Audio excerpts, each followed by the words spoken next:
Karl Heinrich Marx lahir pada tanggal 5 Mei 1818 Masehi di kota Trier, Rusia. Ia merupakan seorang anak pertama dari 9 bersaudara, dan semasa ia kecil, ia pernah dijuluki sebagai si Maroko karena ia memiliki fisik yang gemuk dan berkulit hitam.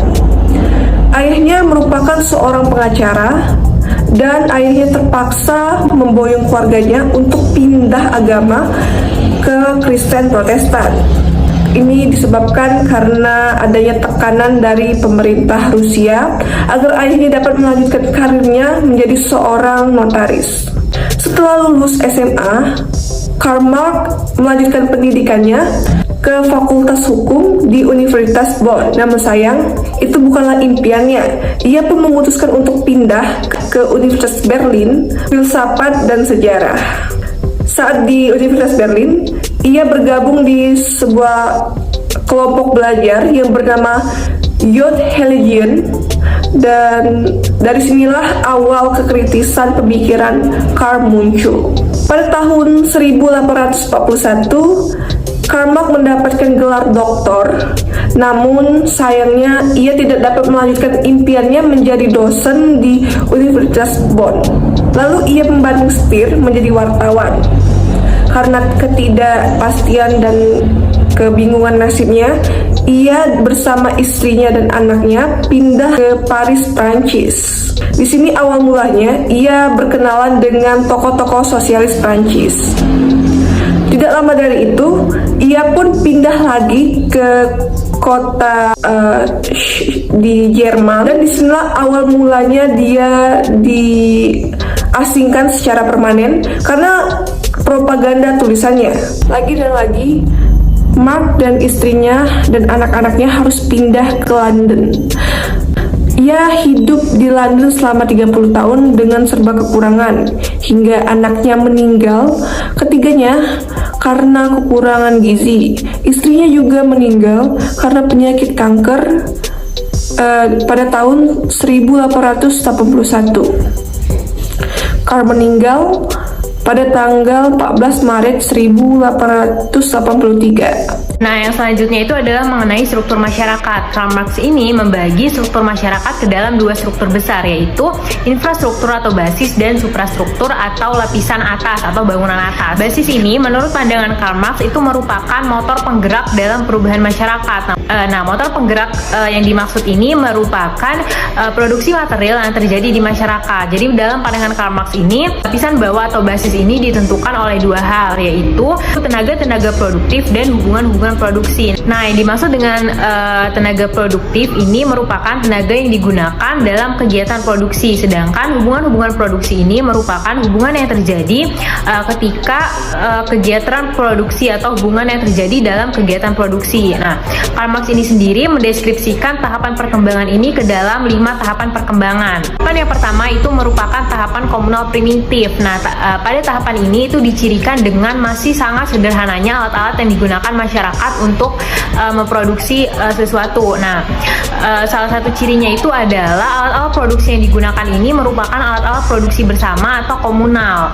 Nah, menurut para ahli sendiri, salah satu ciri dari masyarakat primitif sendiri ini adalah masih terbatasnya hasil produksi yang dihasilkan untuk kebutuhan sehari-hari atau kebutuhan individu, dan tidak adanya politik yang memisahkan antara komunitas. Nah, pada tahap selanjutnya atau pada tahap kedua itu tahap perbudakan atau slavery. Pada tahap ini mulai muncul relation of production antara pemilik alat produksi dan pekerja yang hanya mengandalkan tenaganya saja. Nah, pada tahap ini itu mulai muncul kelas-kelas di antara masyarakat, yaitu pemilik alat produksi dan budak. Nah, pada tahap ini upah yang diterima para budak ini biasanya hanya terbatas pada kemampuan untuk memenuhi kebutuhannya sendiri. Nah, tahap ketiga ini merupakan tahap feodal. Tahap ini alat-alat produksi ini hanya tersentral pada kaum bangsawan saja. Jadi hanya para bangsawan yang dapat memiliki alat-alat produksi. Sedangkan buruh taninya berasal dari budak yang dimerdekakan. Pada tahap ini itu menghasilkan kelas baru dalam masyarakat antara tuan tanah dan buruh tani. Nah, kaum feodal ini mulai mendirikan pabrik-pabrik dengan tujuan untuk mencari keuntungan yang sebanyak-banyaknya. Akibatnya muncul perdagangan yang mencari pasar dan hasil produksi yang terus bertambah. Nah, Nah, pada tahap yang demikian itu mulai memasuki tahap perkembangan keempat atau tahap perkembangan kapitalisme. Karakteristik yang menonjol pada tahap ini adalah kebebasan individu ini didasarkan pada kepemilikan atas alat-alat produksi. Nah, pada tahap ini juga itu memunculkan kelas-kelas baru dalam masyarakat antara kelas borjuis dan kelas proletar. Tahapan yang kelima atau tahapan yang terakhir itu merupakan tahap perkembangan sosialisme. Nah, pada tahap ini masyarakat itu tidak lagi memiliki hak atas kepemilikan barang, tidak adanya kelas-kelas dalam masyarakat, dan tidak adanya pembagian kerja. Jadi semuanya ini dikerjakan secara kolektif atau bersama. Nah, sosialisme sendiri ini merupakan tahapan transisional menuju kepada masyarakat komunis, yaitu masyarakat tanpa kelas dan negara. Pada sosialisme, negara ini masih ada, namun fungsinya ini sudah jauh berkurang dan melemah, hanya sebagai alat untuk mempertahankan revolusi dari serangan balik kaum borjuis. Infrastruktur atau bangunan atas menurut pendapat Karl Marx. Dalam pandangan Karl Marx, suprastruktur merupakan kristalisasi dalam sebuah proses produksi material dalam basis. Konstruksi suprastruktur ditentukan oleh proses perkembangan dan cara produksi material masyarakat. Suprastruktur dikenal dengan istilah bangunan bidang budaya yang di dalamnya berisi ide atau pemikiran manusia tentang agama, politik, hukum, filsafat, seni, dan etika. Konsep suprastruktur ini merupakan pembuktian Karl Marx atas konsepsi Hegel yang menyatakan kehidupan budaya masyarakat ditentukan oleh ide-ide manusia adalah keliru. Komponen yang menopang suprastruktur ada dua macam, yaitu tatanan institusional dan tatanan kesadaran kolektif.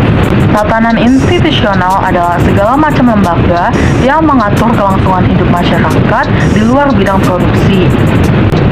Dalam tatanan institusional tersebut, memuat organisasi pasar, sistem kesehatan masyarakat, hukum, dan negara. Sedangkan, tatanan kesadaran kolektif itu memuat sistem kepercayaan, norma-norma, dan nilai spiritual.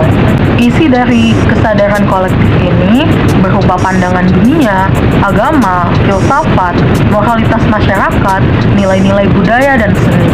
Pandangan Karl Marx tentang agama dipandang sebagai dari bagian gejala sosial yang merupakan jaminan atas basis yang berujung pada kritiknya yang memandang agama adalah candu masyarakat.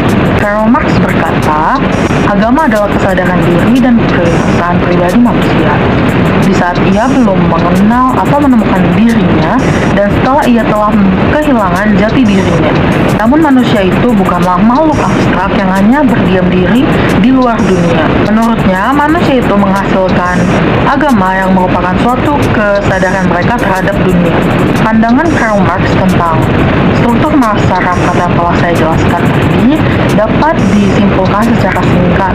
Yang pertama, suprastruktur, tatanan institusional yang berisi organisasi pasar, pendidikan, kesehatan masyarakat, dan hukum dan negara. Yang kedua, suprastruktur, tatanan kesadaran kolektif yang berupa agama, filsafat, seni, nilai-nilai budaya, dan berbagai bentuk kesadaran sosial. Selanjutnya, infrastruktur, kekuatan produksi yang berupa alat-alat produksi, teknologi, dan tenaga kerja. Berikutnya, infrastruktur, hubungan produksi yang dibagi menjadi dua kelas, yaitu kelas pemilik yang berisi majikan, kaum feodal, dan kaum borjuis. Yang kedua yaitu kelas bukan pemilik yang berisi budak, buruh, dan kaum proletar.